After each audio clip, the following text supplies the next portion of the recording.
In this video, I will show you how to remove the background from the video on Capcut in just under 1 minute. Simply go onto media top left corner here and click onto import. Then select the video that you want to remove the background from. Once you uploaded the video onto Capcut, simply drag and drop the video onto Capcut's timeline. Then press onto the video that's on the timeline and press the cutout button and scroll down to the bottom and press auto cutout.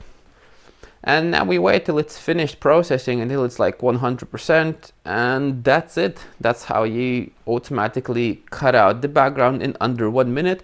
Now that might not be the right method for you, as auto cutouts might have missed some backgrounds and you want to do it manually. I have done a video about it, so just click onto the video into the description and I will show you how to remove the background manually. That's it for today. Don't forget to like the video and subscribe onto my channel. Adios amigos.